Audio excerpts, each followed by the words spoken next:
So today we're going to be doing puff pastry. This is not the French method, so please purists, look away. It's going to be triggering. This is my method, and after 26 years of experience, after thousands of layerings and products I've created, this is puff pastry. Let's go. So I'll include the recipe in the caption below. It is purely a normal puff pastry dough. I love spice. It goes back to my Cape Malay roots in South Africa, Cape Town. So there's loads of cinnamon, nutmeg, and mixed spice through it. We have got a dough. It weighs about 7 kilograms. We're going to be portioning 3 kilograms of dough. So every 3 kilograms of dough, we're going to be using a kilogram of butter. Again, different chefs will have different methods and quantities. This is mine. So we're going to take our dough. We're going to weigh out 3 kilograms onto our scale.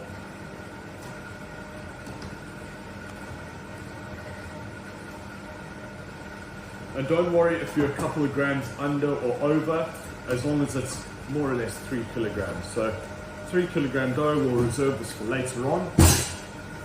And we just want to get it as smooth as possible. Pull it around, over and tuck, pull it around, over and tuck. And you just want to get more or less a nice smoothish dough, round in shapes. Again, you're going to take it back and just flatten it out. Essentially, the squarer your dough, the better it's going to be to roll in your pastry break. So let's go. Now at this stage, I'm not going to use flour on my dough itself, just because I want the butter to grab onto the dough itself. So I'm going to go from very, very thick and slowly reduce down. We're very fortunate to have this piece of equipment. It's called a pastry break. It saves you thousands of blood, sweat, tears, and pain. So, larger setting, thicker setting, and we're just going to go up, down, until we get to the desired thickness.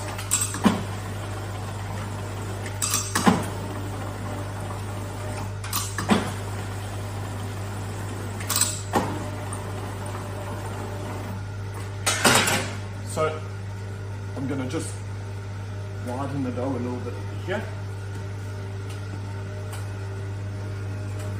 Stretch it out. And butter. So again, there's thousands of different ways of doing it. Again, purists, just look away, but this is the way I do it. And I'm basically going to flip the bottom of the dough over on the top and the bottom. I'm just basically going to make an envelope. So what I want to do is really knock out all the air bubbles, because I want the dough to grip the butter itself. I'm going to come over and basically just create a nice little envelope, a nice little square. You can see all the gaps I'm pushing away. And if you do get an air bubble, just open it up, just push it down. There we are. And make sure your seams are completely closed in. And I'm going to flip the seam over, and this is where I'm actually going to put a little bit of flour on here now, because the butter is enclosed inside your dough. Turn it over, and very importantly, seam down. So what's going to happen is your rollers, your top and your bottom roller, is going to close the gap. Your seam will close automatically. So I'll push my dough in here for the guard. But at home you could do this with a rolling pin. At home you can do it with a rolling pin. We're very fortunate to have this. A lot of micro bakeries will have smaller ones or hand done ones, but in the olden days or at home you do it with a rolling pin. The softer your butter, the easier it is going to be at home to do with the rolling pin. But again, have fun. What works for me won't work for you, and what will work for you won't work for me. But you know what? At the end of the day, as long as you get a good product that tastes really good, Fagabuena. Go for it. So I'm just going to slowly go down. That time it was for the sourdough bread. So I'm going to just slowly go down with my thickness. And what I'm trying to do is create as square a shape as possible.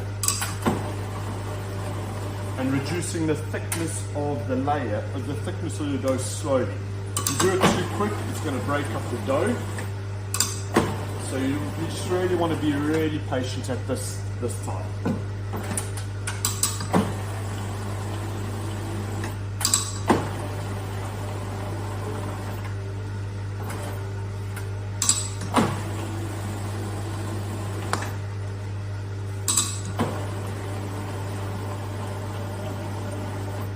Okay, I'm going to put the dough here. Okay, and I've gone from a really thick dough to a dough that is about 1 centimeter thick. So let me just grab my knife. And you can see, if you actually look at the pastry, you can see there's a line here. So that's where the butter will be on the inside, and you can see dough that hasn't been laminated over here. And you can see it over here. So again, you can see your butter here. So what I'm gonna do is, I'm just gonna tuck my dough in, like that. I'm gonna do it on the top and the bottom. And I'm just gonna create a little rim about that thick of butter. Okay. So you can see this goes into a triangle. All I'm going to do is bring it in just under halfway. And what this is going to do is going to take all those unlaminated pieces of dough into the middle of your envelope. And when you laminate it, everything will be layered at once. So I'm going to take my knife, and you can see where the triangle is. It stops about here. And I'm literally going to cut here with a knife. You can see there's a layer of butter, and here's the unlayered dough, and I'm going to put it into the center. So that way, all the unlaminated dough is going into the center of my envelope, or the dough itself, and it will eventually all laminate it. You flip it over, and if you can see where it goes over a little bit, you're just going to take it back. I'm going to cut a little bit. And there. I'm going to go. And there's your envelope. Now, it's not going to be perfectly level, but your machine will do the work. The main important thing is the butter will be folded in here, and you've got another layer of butter. You can just take a knife and cut it, and you see you've already got 1, 2, 3 layers of butter. So back to your pastry break.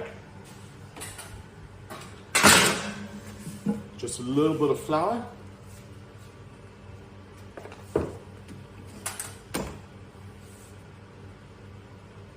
And I'm going to repeat the process. Now, very importantly, I'm not going to roll my dough out this way, because that's the original, the direction I'll roll the dough. I'm going to flip it around, so in this way, all the underlaminated dough gets pressed in. I'm going to push it as close to the thing as possible. Again, we're going to go from the highest setting, you can see the space in between them, to the lowest setting.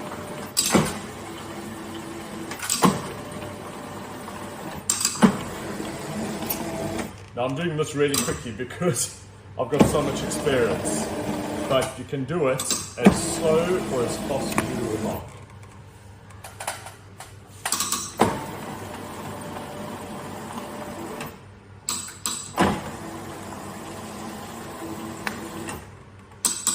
This is fairly slow compared to the way you normally do it. Yeah, so I'm going to take my dough out now. Okay, onto my counter. And you can see, because I've reversed the dough, the layers of unfolded dough is very little now. Again, we're going to put this all there. I remember the one day we had an order for a customer. Now this is a 4 kilogram dough. So I had to do this, and they wanted 64 rolls of puff pastry. It was plain, no cinnamon, nothing, but they wanted 64 rolls. 64 times 4 kilograms. It was a very long night. I drank a lot of coffee, but we all got it out. It was as fresh as possible, and they absolutely loved it. This poor pastry break, it earned its money. So again, I'm just gonna flip the dough over. So don't worry if we got bits like this. That will go back into the dough. Again, I'm gonna do it just under halfway, pressing my dough down. I'm gonna cut on the edge. So you can see those layers are now starting to incorporate. So there'll be 1 or 2 little bits that aren't layered, but that's fine. I'm literally just gonna cut this. So I'm literally just gonna build a nice layer that will be incorporated properly. So, all nice and smooth, all nice and together. Again, if I flip it over and I see it's got more dough, I'm just gonna bring it back. I'm gonna cut a little bit off here. And you want sort of like the same thickness throughout, don't worry about the little bits. I'm gonna come over again. I'm gonna pull it, so it's like that, and push down slightly, you know? Never be afraid to use your hands in a pastry kitchen. Always, as long as your hands are clean and you wash your hands regularly, and you can see all those beautiful layers now. So, and a lot of French methods and different pastry chefs, they'll do 4, 3, 2 layers. For me, I just do it twice, and then I'm gonna roll this out to a thickness of about 3.5 centimeters, depending on the texture of the dough, the feel of the dough. And then I'm gonna cut it up for my Pop-Tart. So this is gonna be the last time we're layering it. I actually feel we're gonna go half again, but I will show you the method I use. So back onto a pastry break. This time I'm not gonna use any flour because I need the dough to actually stick together. So again, from the thicker settings, I'm going to go slightly lower, go slightly thinner.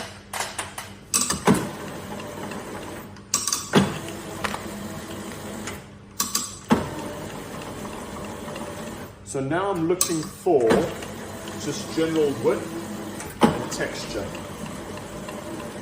So I think that would be good. You can see that your dough is nice and smooth, and that's a really good sign. So I'm coming over, and I'm just basically going to pull my dough slightly because I don't want to cut anything at this moment. I'm trying to get it nice and square, and I'm basically just going to flip my dough over. Okay. Now, some pastry chefs will do another 3 turns in the mixer, but for me, baking is all about the feel of the dough. I was always taught by a really good bread baker. Baking and pastry work and bread work is all about the feel. It's about the texture. It's about feeling what your dough is doing. It's, you know, it's not about a manual. It's not about doing what your teacher told you to do. It's about what you believe and using the old guidelines. So I can feel by the dough, this dough is nice and firm. I can feel it smooth. I can feel it's going soft. So I'm not going to do another 3-fold. I'm just going to do a double fold because I think it will be fine. So now, last time. Again, I'm not going to do it the same way that the dough came off. I'm going to turn it. And now we go generous with the flour. Puff pastry at this stage, it needs quite a bit of flour because you want to keep those laminations.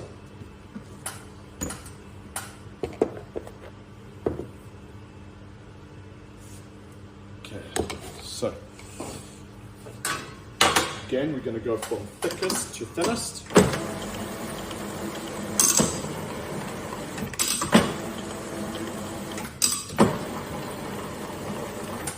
And you can see the rolling pad is actually touching the dough now. So now I'm just going to go really slow. And what I'm going to do is actually slow down the speed of the mat itself, just to help that dough keep the layers.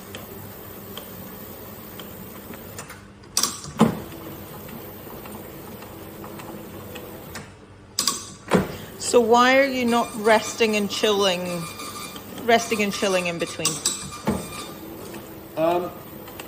You can do that, but I just find I get a better result going for it. You know, I'd rather work very quick and get it done just because of the amount of work I've got to do. This is just a simple puff pastry, loads of flavor, and I think for me this method works. Again, what works for me won't work for you, won't work for the next person. So for me it just works.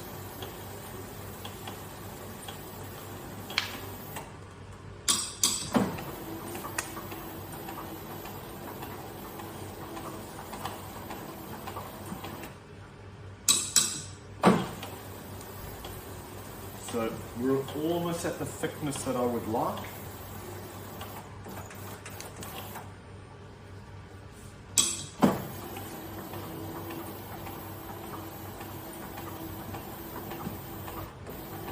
If someone decided to chill the dough in between rolling, Yes. would that work well for them? 100%, 100%. Again, it depends on your butter, depends on the temperature of your dough, the fat content of your butter, the temperature of your butter. Again, do what works for you. It's a beautiful day in England. It's overcast and cold. Somebody in another part of the country will have a completely different method because it will be 30 degrees outside. It's 10 degrees out here. So yeah, it just works for us. So I'm going to go one more time through the pastry break. I'm just slowing the dough down with my hand just to get a consistent feel. And again, I'm going to go one more time. I like to go 3 times with the final setting of the pastry break, just to make sure the consistency is throughout the dough. And that is it. I have got a food order that's come through. I'm going to quickly do the food order, and I'm going to show you how to finish it off.